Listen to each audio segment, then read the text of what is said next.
Hashimoto's, which I got after the birth of my second child. I've had that for 13 years, but I had it for about 7 years prior to the second one. The signs were there a long, long time before I got really sick. In college, 25 years ago, I started with IBS. I had migraines. I had tremendous amounts of stress. Probably about 5 years before my diagnosis started, I had some really weird things that started happening. 3 numb toes on a foot, or I had a patch of numbness on the back of one leg.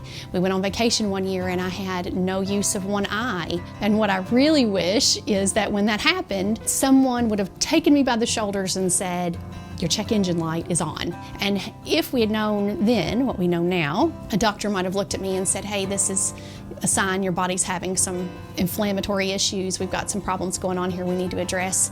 They handed me my Synthroid.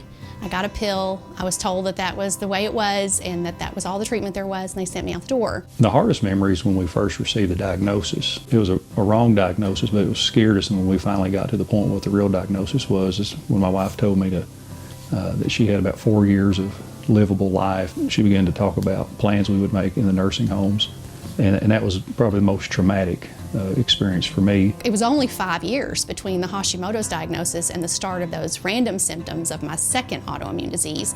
I wonder sometimes how different my life would have been if someone would have intervened for me sooner and said, you're going to get another one. It's a perfect storm. Autoimmune disease is a perfect storm of lots of things that trigger it. Lots of stress, busy running the blog, busy running this YouTube channel. I had lots of sponsored content I had to do. I had lots of things going on.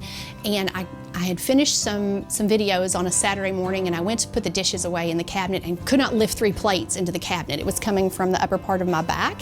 And I thought, what's wrong with my arm? I can't get these in here. Within 24 hours, I went from a farm operating, full-time, hour-a-day Pilates exerciser, all the normal things, to a weeping ball of mess in the floor. I could barely move. I couldn't even really tell you what was wrong with me. I burned all over. I just was sick. I don't know how to explain it. I was just very sick, and that's where it started. People will think I'm nuts. I did not go to the doctor. I laid on the porch swing and begged God not to let me die for 6 weeks. And the symptoms progressed. They just worked their way up my feet. I went from feet that burned to knees to hips, and I began to lose the muscle strength, through my body. I'm a nurse. I'm an RN by profession, so we tend to just kind of Band-Aid things, and I am very much the person who says, it'll be better tomorrow. I don't know what it is, but I'll probably be better tomorrow. It'll be fine. And so I did have a discussion with my husband at one point of, I don't know what this is, but when it hits my diaphragm, you're probably gonna have to take me to the hospital because I'm pretty sure I won't be able to breathe. I should have gone earlier. I just kept thinking whatever it was would go away. Once I saw a doctor, which was about 6 weeks after the onset of symptoms, gave me 3 incorrect diagnoses. It's hard, especially neurologic conditions, to get a right diagnosis, but it took 7 months for anyone to give me the right one. First, they diagnosed me with Sneeden's disease, and I was 39 at the time. He said, go ahead and prepare for a nursing home. You're having miniature strokes, and we'll just go ahead and plan for a nursing home. And then he walked out of the room. And I thought, what? I think the hardest part was just having my mom being sick. I always worried about her. Like, if I was at school, does she need me? Does she need someone to take care of her? That just wasn't there. And that's how that was landed on me. And unfortunately, my diagnosis is not too far off from that, but it was incorrect. Then it was MS. We got the progressive MS diagnosis. So they sent me to the MS clinic at the University of Kentucky, and it was that doctor who said, no, you don't have MS. You have something else. So he was the one that found it. But it was a long time. 7 months with no treatment is a really long time to go with no one addressing it at all. No one giving me any temporary relief, no one suggesting anything. We did do a spinal tap, and I was deaf and on the couch for 17 days and vomiting, and I called back to the neurologist for help, and he was on vacation, and if I needed any help, maybe I could drive an hour away and somebody might be there to help me. I was just so abandoned by a lot of medical care. Of course, I have Hashimoto's, but the one that's the real kicker is CIDP, which is a mouthful, but it stands for chronic inflammatory demyelinating polyneuropathy. And it is a disease that inflames the nerves of the periphery of the body, so the arms and legs. It's also termed as chronic Guillian Barre Syndrome. It's supposed to just cause neuropathy, weakness, nerve pain, muscle loss, numbness in the arms and legs. I have a little bit of a special kind, which is what they call central nervous system overlap, and mine basically inflames all the nerves of my spinal column, and it can cause blindness, deafness. I can lose my ability to digest my food, regulate my heart rate, all of those things. And so I have a little bit of an extra special type. But what essentially happens is the immune system goes in and eats the insulation off of the nerves. That's where the attack is for me. So if you don't have insulation on your nerves, you can't send the electrical signals to your muscles or to your body to tell them to move or respond. It's a progressive disease, so it does get worse over time, which is what the doctors say. So far we've proven that wrong, but it was getting worse for me progressively. It felt like a disease that was going to eat me alive. And it's everything in this house. Our faith gives us hope, and my hope in God has been the only thing that kept me going a lot of times was my faith and believing that there's a story to be told here. I just don't believe we go through things to not affect other people with them. And I know that I am alive because God has kept me alive. Without my faith, I wouldn't be able to handle it because it's been hard. Don't look at the bad, look at the good.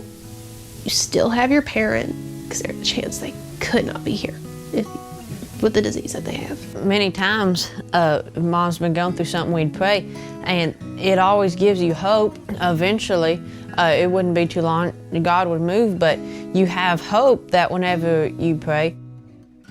The causes of autoimmune diseases are so multifaceted. It's not just one thing. The standard American diet is a great big part of that, and eating the way that we eat in this country. Too many carbs, a lot of processed food, stress. Nursing school was, really hard. You pile all of that up together with toxin exposures. I was raised on a farm, but it wasn't uncommon for us to use industrial fertilizers on our farm and to be exposed to those sorts of things. Heavy metals. I mean, the list just goes on and on and on of all of these things that pile in together. The final straw for me was a hepatitis A vaccine that I took about 8 weeks prior to the onset. My kids had to have one for school. I thought, if they have to get one, I'll get one too. And I did, and it was within about 2 weeks, I noticed that my face was going kind of numb. There was some tingling going up the side of my face, and I thought, this is weird. And about 2 weeks after that or so was when everything went south. We did use traditional medicine. We tried. I tried all the things. Like when you're first getting sick, you're just desperate for a short-term solution. You just want to get better. You're just trying to find a way to get better, right? So I did steroids. They worked temporarily, but I can't live on those. The long-term side effects of steroids, you're talking cataracts, osteoporosis, really hard demands on the adrenal glands. I knew I couldn't live there. And the other Band-Aid treatments we have for this disease, a medication called IG or IV immune globulins. That's an infusion that you can get. Plasmapheresis, which is a little bit like dialysis. So they hook you up to a port and they wash your blood and they put it back in. And then the third treatment is a stem cell transplant. And I would have to go, pretty far away to have one of those done. I wasn't really willing to try some of those things. I did have what we call subcutaneous IG, which is, I had 6 needles that I put into my abdomen every week, and I infused a big, thick injection of very expensive medication into my body. And it was so sad. The first week, I lost all the use of my hamstring muscles. It was supposed to make me better, not make me worse, right? And I tried again the second week, and I lost all the use of my calf muscles. So I tried that medicine for 7 weeks, and at the end of it, I needed assistance getting up out of a chair or sitting down in a chair or bathing or any of those things. Come to find out, about 25% of patients who will try IV immune globulins or any kind of immune globulin, it'll either make them worse or give them no benefit at all. And I happen to fall into that category of that 25% that it just doesn't help. November 2020 was when I got COVID, and I just really underestimated what that was going to do to my body. And it wasn't so much the COVID as it was the way that my immune system responded to it. And the immune system ramps up to fight the virus, but unfortunately it ramps up all the malfunctioning parts too. And it just was eating away my myelin just rapidly. I couldn't even get up off the toilet. It was just awful how it was going. So my husband carried me to an ambulance and he put me in, and they took me to the University of Kentucky, and you don't know if you're coming home. It's one of those things, you don't know what anybody's going to be able to do for you. They couldn't help me because I can't take IG. I didn't want plasmapheresis. I didn't want to go into any of those things. So 36 hours later, they released me and sent me home in pretty much the same shape that I went in. I was a little stronger, but not much. And I just told my husband, I said, you know, if God will help me, barring anything else major, I'm not going back to a hospital for this disease. The hardest part was watching my wife go from someone who was perfectly able to work out and do anything she wanted to a point to where I even had to carry her down steps or help her button her shirt. And that change was really difficult for me, watching someone who was so independent become so dependent. Something else may come up that we need doctor's care for, and it's very important to have a doctor's care for a lot of things, but they can't help me, especially with chronic diseases. It's a real failure in what they're able to do sometimes. So I just decided this was up to me. If it's gonna be, it's up to me, that like cheesy little quote. I decided in the car on the way home that this journey, nobody was coming to help me. And if I was gonna fight it, it was gonna be done on my terms. During sicknesses, people respond different ways. Love your spouse through all those reactions, and it just simply makes you stronger by doing that. Never respond negatively in any of those moments. It feels awful to have a body that is spiraling away from you that you can't control. I don't know how to explain how bad it felt to have my body fall apart. So things I lost. I lost use of my hands, so the ability to write, cook, was heartbreaking. It was heartbreaking to me. I couldn't hold a knife, I couldn't chop anything, couldn't peel a potato, couldn't get the lid off the milk. I would carry every bottle of everything through the house to the kids and say, can you open that for me?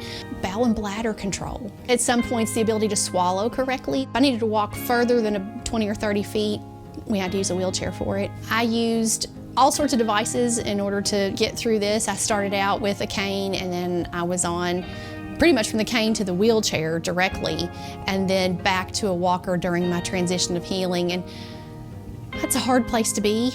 I hated that wheelchair. She was embarrassed by it because my mom's not that old, and whenever you see like a young woman who looks all good and spry, it doesn't really make sense why she's in a wheelchair. Anytime we go out, she said, I hate this thing. I hate it. She just hated it. I hated being in it.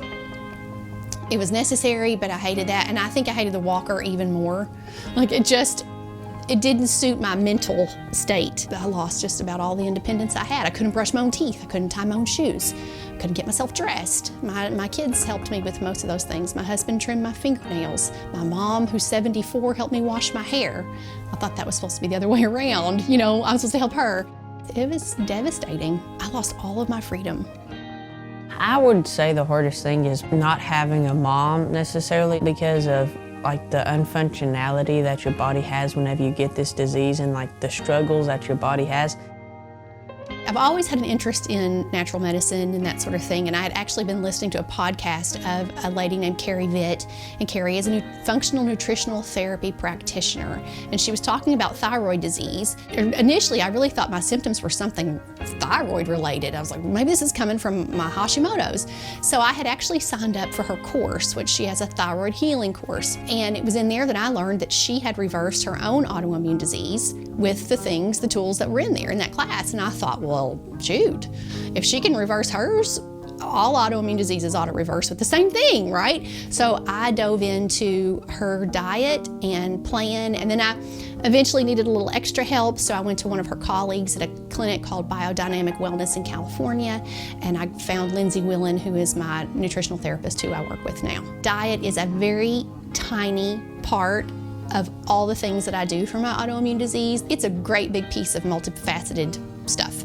But my diet is meats and vegetables, healthy fats like butter and coconut oil and avocado oil. It's raw and cultured dairy, lots of eggs. I know some people find eggs controversial when you have an autoimmune disease, but those are great for me. Sprouted nuts and seeds. I avoid grains. I avoid gluten, soy, all processed food, white sugar, really whole foods diet. Getting rid of grains was a game changer for me.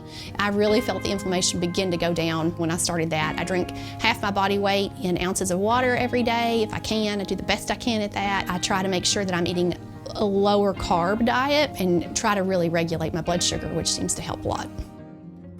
I can tell you what I've regained, which is hope, joy. 95% of my hand use. I still have some tremors. Walking, I have regained probably 90% of that use. There's some challenges there, but I can walk anywhere. I might need a little bit of a break sometimes. At one point I had a condition called drop foot, which means that basically the nerve that runs behind the knee and down my shin was completely paralyzed. So my right foot just like hung there like this. So I had a brace that pulled it up. I got rid of the brace maybe 7 months into my natural healing journey and my food journey. I was able to regenerate that nerve. Still so much to go in a lot of ways too, but tons of recovery, enough that I can live an independent life again.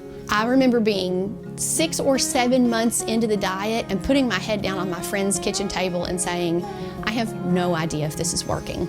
Like, I just wish I knew if what I was doing any good. I couldn't really tell. I had glimpses of things that were better here and there, but I still just had really bad days. It was about month 7 that my body finally just got in front of it. Like, you have to give your body time to get in front of this stuff. It doesn't happen overnight. And once I got in front of it, every month I progressed. Every month. You can't measure it day to day. You can't measure it week to week. At the end of each month, I'd be like, hey, I have a toe that's wiggling that wasn't wiggling before. I can stand up in the shower. I don't need my shower chair anymore. My balance is better. My sleep is better, whatever it is. All of our bodies are so different. The cause of my autoimmune disease may be a little bit different than the cause of your autoimmune disease, and you may need extra help. We've got extra pieces of the puzzle that we need to find for you. I know that the diet is effective and helpful, but it's one piece of the thing, right? And so you got to do all the pieces usually. It's been really disappointing to see how people have responded to my illness and the way that I have gotten better. It's hard to be sick, and I know what that feels like to be that sick, but I have been told that I'm spreading pseudoscience, when in fact we have so much science around nutrition and its benefits for the body. I've been told that I just must not really even have CIDP. Somebody asked me for a copy of my MRI. They wanted proof because no one who has CIDP should be as healthy as I am, according to them. It's been really sad because I want to help people. And I hate to see people be that sick, not know any different, and they have not received it too well. I know for my kids, I did a very good job of trying to hide things from them. I always kept a smile on my face. They knew I was sick, but I downplayed a lot of that. For my oldest daughter, for Caroline, she held a lot of it in, a lot of her worry. We just didn't really talk about it a lot. I'm very, very particular about not wanting people's sympathy. I don't want sympathy. I don't feel sorry for myself. I have at points. I don't feel sorry for myself right now. I don't want you to feel sorry for me, and so I wanted to make sure that the kids were kind of protected from the depth of how sick I was. The love after somebody struggles and they get better is definitely greater because you have a greater connection, and whenever you lose something or someone else loses it, you really want that back, and if they get that back even just in a mild way, you're so much happier, and it also brings you together. They have learned to be the most helpful and wonderful kids, but they had a lot to process with that. I never will forget, Logan doesn't remember it, but he came home from school in 6th grade, and a teacher had commented to him about how bad it was that his mom was going to die.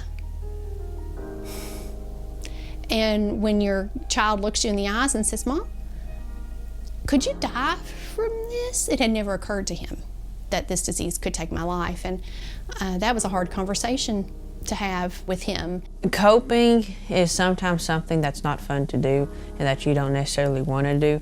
And oftentimes, if you'll stay strong for yourself, you'll stay strong for the rest of the family. So just stay determined, stay with it. You can't take anything for granted because you could lose it at any second of your life. We tried to always constantly reassure our children through our faith that God had the plan and that we were going to hold our faith even though we didn't know what that was going to look like. Sorry. And then it was much more intense with my husband, obviously, because he was very aware of what was happening. And he and I had to really cling to one another. You know, you wonder when you marry somebody, you're like, well, if I were to get sick, I wonder how they'll be, if they'll be really helpful or not. And, you know, we've unfortunately had to find out when I've had to have his help with so many things, and it's brought us closer together. You want to be married to somebody like my husband. I mean, you really do. First of all, you have to not take nothing for granted, but secondly, a good thing is how you begin to grow and your love increases. It's very traumatic for her, but as me being her husband, I had to love her through all those reactions, and it really got us to a point to where we appreciated the smallest of moments in life, because we would sit and hold one another, talk to one another, and really appreciate what we had for the moment. He worried almost more than I did. At one point, I think I came to terms with the fact that if death is what I had to do, I came to terms with that. But unfortunately, not everybody around me came to terms with it. Nobody wants, you know, to see that kind of future. So he and I had a lot of long talks. I wrote that letter that nobody really wants to ever write, the one that is to your kids, because I didn't know if I'd get up one day and not be able to breathe and be on a vent, or what would happen to me. And I wrote those letters to my husband and to my kids, and they're still in the drawer, you know, in the back of the house. I've never had to get them out, and I'm glad of that. My parents really struggled with my diagnosis. I asked my mom if she wanted to come and talk. She said she just didn't think that was something she could do. It's because it's been too raw for everybody. I can count on them. Like, if there's stairs to go up, my daughter's the first one who reaches out and puts her arm out for me to grab on. It was a push. I mean, I never experienced something like it. It was like a hard battle in a way. Kind of made us all have to rely on each other more, because you kind of don't realize what role your mother plays in the house until she's not able to do those things that she does. We have all pushed through as a family because we had to. I couldn't have made it without, you know, their support too. Absolutely. Watching the small steps of recovery was brought a lot of hope. We went from a point of having to do everything from wheelchairs to walkers to canes to foot casts, now to a point where we don't even have to have any of those things. So that's one of my better memories. My mental state was like, forward, we're gonna get through this. And I have cried more tears. You know, I don't even want to make it sound like I've always been positive about this, because it's scary. It's scary and it's really super hard, but I just determined that I had to move forward. I couldn't let my circumstances change what my goal was. It's been a complete climb. She's had wheelchairs, walkers, rollators, all this different stuff. She even had a cane at one point that she'd walk on whenever she got a little bit farther. That stuff, we forget about it. I'm so glad that, you know, today I can leave those in the garage and forget about them. People are going to speak things over our lives and tell us. I know one doctor told me, I said, what's going to happen? I asked him, if I don't take this IVIG. He said, you're going to be a very, very, very sick woman. And sometimes we listen too much to those voices telling us, this is your only option, this is all you can do. Food doesn't work, nutrition doesn't work, diet has no influence on your autoimmune disease, whatever. You don't have to take that for a final answer. I couldn't, right? Because if I had, my life was going to be very, very different than it is today. Most of all, your diagnosis is not your verdict. I would just really encourage you to do this for yourself. Get healthy for yourself, not for anyone else, but for yourself.